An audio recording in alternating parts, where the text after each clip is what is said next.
మామూలుగా ఒక ఊరికి సర్పంచ్గా గెలిస్తేనే ఆ నాయకులు తెగ సంబరపడిపోతారు. కానీ అదేంటో మరి ఏపీలో ఆ కూటమి నాయకుడికి ఎమ్మెల్యేగా గెలిచినా ఆనందమే లేకుండా పోయిందట. దీనికి కారణం జిల్లా అధికార పార్టీకి చెందిన కీలక నాయకులే అన్న ప్రచారం జరుగుతోంది. ఇంతకీ ఆ ఎమ్మెల్యేకి గెలిచిన సంతోషాన్ని కూడా దక్కనివ్వని ఆ పరిస్థితులు ఏంటి, ఎక్కడ, అసలెవరు ఆయన? పేరుకి ఎమ్మెల్యేగా బగ్గు రమణమూర్తి. పెత్తనమంతా కింజారపు కుటుంబానిదేనా? నర్సన్నపేట ఎమ్మెల్యే ఆవేదన అందుకేనా? సాధారణ ఎన్నికల్లో శ్రీకాకుళం జిల్లా నర్సన్నపేట నియోజకవర్గాన్ని టీడీపీ గెలిచింది. అయితే సాదాసీదా గెలుపు కాదది. గత ప్రభుత్వంలో డిప్యూటీ సీఎంగా పనిచేసి ప్రస్తుత వైసీపీ జిల్లా అధ్యక్షుడిగా ఉన్న ధర్మాన కృష్ణదాసును ఓడించి కూటమి జెండా ఎగరేశారు బగ్గు రమణమూర్తి. అయితే ఇంతటి విజయాన్ని సాధించిన కృష్ణమూర్తికి అసలు ఆ ఆనందమే లేకుండా పోయిందట. దీనికి జిల్లా పార్టీలో పరిణామాలే కారణమని తెలుగు తమ్ముళ్లు గుసగుసలాడుకుంటున్నారు. పేరుకు ఆయనే ఎమ్మెల్యే అయినా నియోజకవర్గంలో పెత్తనం మాత్రం కింజరపు కుటుంబానిదే అన్న టాక్ వినిపిస్తోంది. దీంతో ఎమ్మెల్యే బగ్గు లోలోపల భగభగ మండిపోతున్నట్టు తెలుస్తోంది.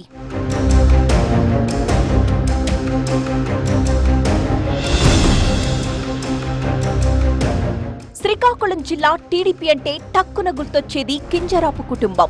ఎప్పుడు పార్టీ అధికారంలో ఉన్నా వారిదే హవా అన్నట్టుగా ఉంటుంది. ఇప్పుడు కూటమి ప్రభుత్వంలో వారి ప్రాతినిధ్యం ఎక్కువగానే కనిపిస్తోంది. ఇటు రాష్ట్ర మంత్రివర్గంలో బాబాయ్ అచ్చెన్నాయుడు, అటు కేంద్ర మంత్రివర్గంలో అబ్బాయి రామ్మోహన్ నాయుడు ఉన్నారు. దీంతో జిల్లా మీద పెత్తనమంతా వీళ్ళిద్దరిదే అన్నట్టుగా ఉంది. అయితే జిల్లాలోని మిగతా నియోజకవర్గాల్లో ఎమ్మెల్యేలు తమ పని తాము చేసుకుపోతున్నారు.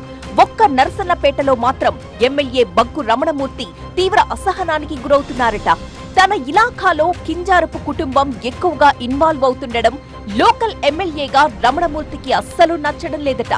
బలమైన నాయకుడిపై విజయం సాధించిన తాను నియోజకవర్గానికి సంబంధించి ఏ పనుల్ని సొంతంగా చేయించుకోలేకపోతున్నారని ఆవేదన చెందుతున్నారట రమణమూర్తి. ఏ పనులు జరగాలన్నా, నియోజకవర్గానికి ఏ ప్రాజెక్టులు రావాలన్నా కింజారపు కుటుంబానిదే పెత్తనం అన్నట్టుగా ఉందట.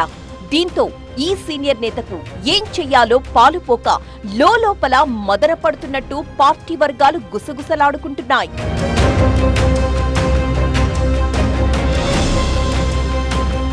కింజారపు కుటుంబం నర్సన్నపేటపై ఈ స్థాయిలో ఫోకస్ చేయడానికి కారణాలు లేకపోలేదు. వయస్సు రీత్యా 60 ఏళ్లు దాటిన బగ్గు రమణమూర్తికి వచ్చే ఎన్నికల్లో అవకాశం దక్కకపోవచ్చు అన్న టాక్ ఉంది. వారసులు ఉన్నప్పటికీ వారు రాజకీయాలపై అంతగా ఆసక్తి కనబరచడం లేదు. దీంతో 2029 ఎన్నికల్లో ఇక్కడ తన వారసుడికి లైన్ క్లియర్ చేసుకునే పనిలో ఉన్నారు మంత్రి అచ్చెన్నాయుడు. కుమారుడిని బరిలోకి దించడానికి ఏదో ఒక నియోజకవర్గం కావాలి కాబట్టి నర్సన్నపేటపై ఇప్పట్నుంచే అచ్చెన్నాయుడు ప్రత్యేక దృష్టి పెట్టినట్టుగా ప్రచారం జరుగుతోంది.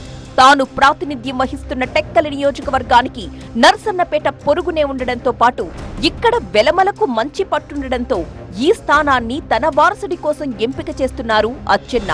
అందుకే నియోజకవర్గంపై పెత్తనం చేస్తూ అక్కడ గెలిచిన ఎమ్మెల్యే బగ్గు రమణమూర్తిని నామమాత్రంగా మార్చేస్తున్నారన్న వాదన వినిపిస్తోంది.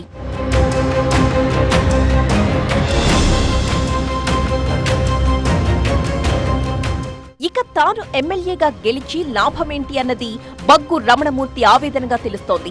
ఇదే అదనుగా కొంతమంది తమ పనులు చక్కబెట్టుకుంటున్నారు. పెద్ద పెద్ద పనులైతే అచ్చెన్నాయుడు దగ్గరకు, చిన్న చిన్న పనులైతే ఎమ్మెల్యే దగ్గరకు వెళుతూ రెండు వైపులా తమ ఉనికిని కాపాడుకుంటున్నారు. అయితే నర్సన్నపేట నుంచి ఎవరొచ్చినా సరే ఎమ్మెల్యేతో అవసరం లేకుండానే అన్ని పనులు చేయించి పెడుతున్నారట అచ్చెన్నాయుడు. దీంతో నర్సన్నపేటకు ఎమ్మెల్యే ఎవరు అసలు అన్న ప్రశ్న జనాల్లో ఉత్పన్నమవుతోందిప్పుడు. స్వతహాగా సౌమ్యుడు, వివాదరహితుడైన రమణమూర్తి మారు మాట్లాడే పరిస్థితి లేకపోవడంతో ఆయన అనుచరులే రంగంలోకి దిగి జరుగుతున్న వ్యవహారం మొత్తాన్ని హైకమాండ్కు చెప్పడానికి సిద్ధమవుతున్నారట. దీంతో నర్సన్నపేట ఫ్యూచర్ పాలిటిక్స్ ఎలా ఉంటాయోనన్న ఆసక్తి నెలకొంది.